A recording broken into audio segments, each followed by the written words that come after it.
diragukan lagi jika pantai dan laut memiliki keindahan yang mempesona. Namun di balik keindahan pantai dan laut tersebut juga menyimpan banyak cerita, mitos, dan legenda. Beberapa orang meyakini adanya beragam sosok makhluk yang menguasai lautan. Mereka dipercaya berkuasa untuk mengendalikan semua hal yang terjadi di lautan. Tapi tak banyak yang tahu kalau penguasa lautan ini ada hampir di setiap negara dengan kisah, legenda, dan kepercayaan yang berbeda. Berikut, On The Spot merangkumnya dalam 7 legenda penguasa laut.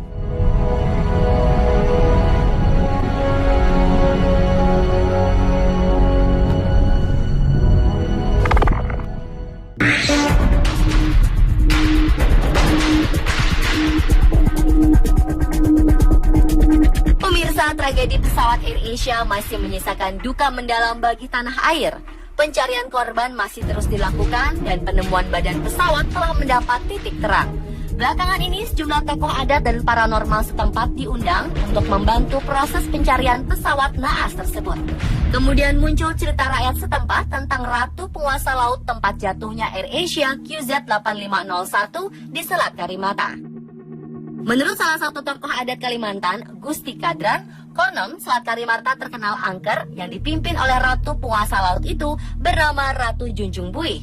Junjung Buih disebut sebagai istri Pangeran Suryanarta yang memberikan keturunan-keturunan yang berkuasa di Kalimantan. Dia adalah putri raja pertama di Kalimantan, buah hasil pertapaannya di Candi Agung dan ditemukan dari tumpukan buih di sungai. Semua ilmu yang dimiliki Ratu Kuripan diberikan kepada Ratu Junjung Buih yang membuatnya cerdas dan menjadi panutan rakyat Amuntai karena Ratu Kuripan menjadi pengasuhnya. Terlepas dari benar atau tidaknya cerita ini, sebagai manusia kita harus pasrah dan berdoa kepada Tuhan agar semua korban dapat ditemukan.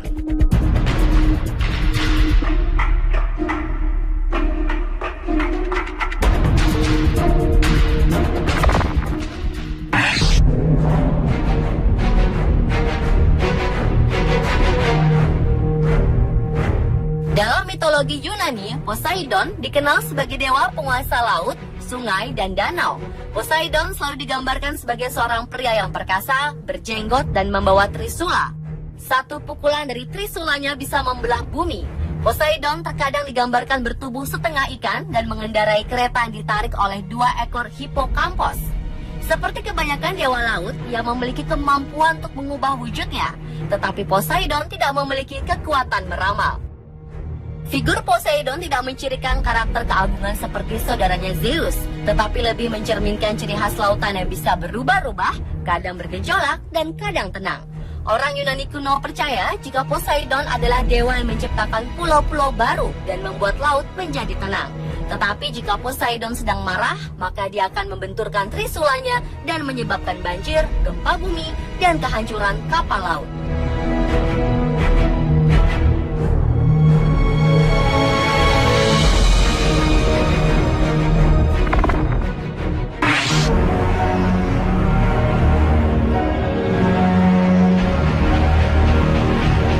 Jika di Yunani terdapat Poseidon sebagai legenda dewa penguasa lautan, di lautan wilayah Islandia dan Norwegia terdapat legenda penguasa laut yang dihuni oleh monster laut bernama Kraken. Kisah monster Kraken begitu melegenda di kalangan pelaut Norwegia selama ribuan tahun. Istilah Kraken pertama kali diperoleh dalam sebuah jurnal Systema Naturae karya Carolus Linnaeus pada tahun 1735. Jurnal itu berisikan nama monster-monster Norwegia yang hidup di abad ke-12. Dalam jurnal tersebut, Kraken dikisahkan sebagai makhluk sangat besar yang hidup di sekitar perairan sebelah utara Norwegia. Sementara itu, Erik Ludvigsen Pontoppidan, uskup Bergen yang juga seorang naturalis, pernah menulis di dalam bukunya Natural History of Norway yang terbit tahun 1752.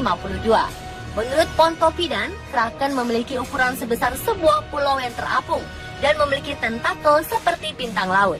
Ia juga menyebutkan kalau makhluk ini bisa menggulung kapal yang lewat dengan tentakelnya dan menariknya ke dasar lautan.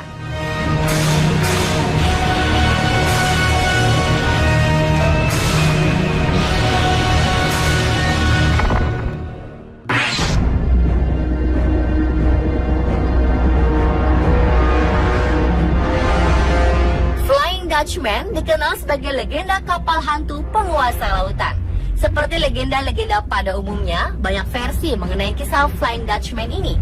Bahkan beberapa negara-negara di Eropa seperti Belanda dan Inggris mengklaim legenda Flying Dutchman sebagai legenda dari negaranya. Terlepas dari itu semua, sejarah Flying Dutchman sendiri bermula pada abad ke-17 ketika seorang kapten kapal asal Belanda bernama Bernard Fokker hendak mengarungi samudra dari Belanda ke Jawa. Versi lain menyebutkan Bernard Fokker bernama Ramhout van Dam atau Van der Decken. Konon kapal Kapten Bernard Fokker melaju dengan kecepatan yang tidak bisa dibayangkan oleh orang-orang zaman dulu. Karenanya mereka dicurigai bersekutu dengan iblis dan meminta bantuannya. Di tengah-tengah pelayaran menuju Cape of God Hope, cuaca memburuk dan membuat kapal oleng.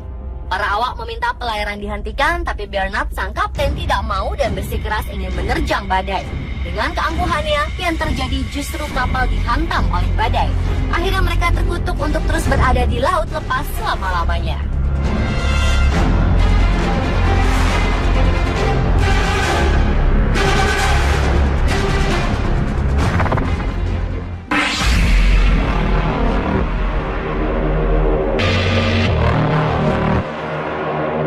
Orang-orang Tiongkok juga percaya dengan adanya Dewi Penguasa Laut yang bernama Tian Sang Seng-mu atau dikenal pula dengan sebutan Ma Zu atau Mak Choi.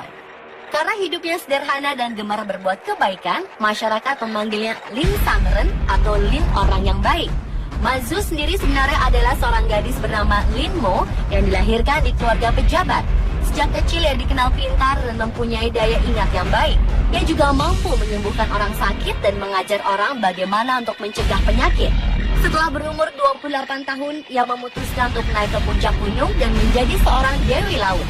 Ia dikenal sebagai Dewi Laut yang suka menolong para pelaut dan menjadi pelindung etnis Cina dari wilayah selatan.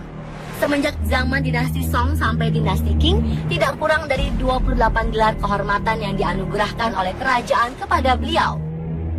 Ma Zu juga menjadi sebuah identitas bagi orang-orang Tionghoa. Ini terlihat dari banyaknya kuil Ma Zu yang tersebar di seluruh dunia yang jumlahnya mencapai lebih dari 5.000 kuil.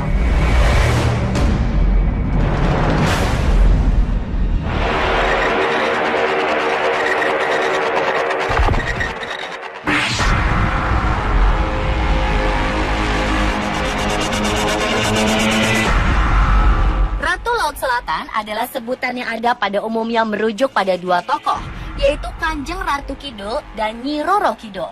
Tokoh ini sangat populer di kalangan masyarakat Pulau Jawa dan Bali. Kepercayaan akan adanya penguasa lautan di selatan Jawa atau Samudra Hindia, terutama dikenal oleh suku Sunda dan suku Jawa. Tidak diketahui dengan pasti sejak kapan legenda ini dikenal. Namun legenda mengenai penguasa mistik pantai selatan mencapai tingkat tertinggi pada keyakinan yang dikenal di kalangan penguasa keraton dinasti Mataram Islam, Kesultanan Yogyakarta, dan Kasunanan Surakarta. Berbagai kisah dan legenda serta mitos-mitos meliputi tokoh legendaris ini. Dan pantai Palabuhan Ratu dikaitkan sebagai tempat berkuasanya sang ratu pantai selatan. Di sekitar lokasi tersebut, tepatnya di Karanghawu, terdapat tempat petilasan Ratu Pantai Selatan yang dapat dikunjungi untuk melakukan ritual tertentu ataupun hanya sekedar melihat-lihat.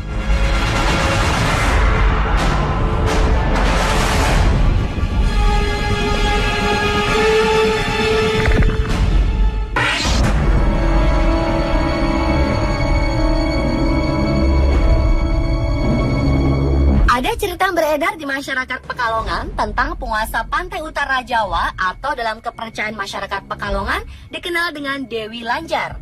Dewi Lanjar atau Ratu Laut Utara adalah sosok legenda penguasa laut utara Pulau Jawa, khususnya di utara Pekalongan, Jawa Tengah. Masyarakat Pekalongan pada khususnya masih memiliki kepercayaan kental terhadap sosok Dewi Lanjar. Konon keraton Dewi Lanjar terletak di pantai Pekalongan sebelah Sungai Selamaran. Dikisahkan pada zaman dahulu di Pekalongan, hiduplah seorang putri cantik bernama Dewi Rara Kuning yang telah menjadi janda di usia yang sangat muda karena suaminya meninggal beberapa waktu setelah pernikahan mereka. Itulah sebabnya Dewi Rara Kuning kemudian terkenal dengan sebutan Dewi Lanjar. Lanjar adalah sebutan bagi wanita yang bercerai dengan suaminya dalam usia yang masih muda dan belum mempunyai anak.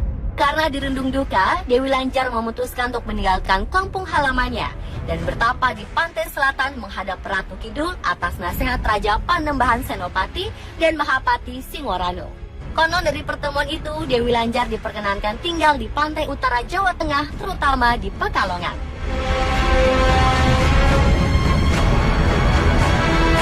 Pemirsa, itulah 7 legenda penguasa laut versi on the spot.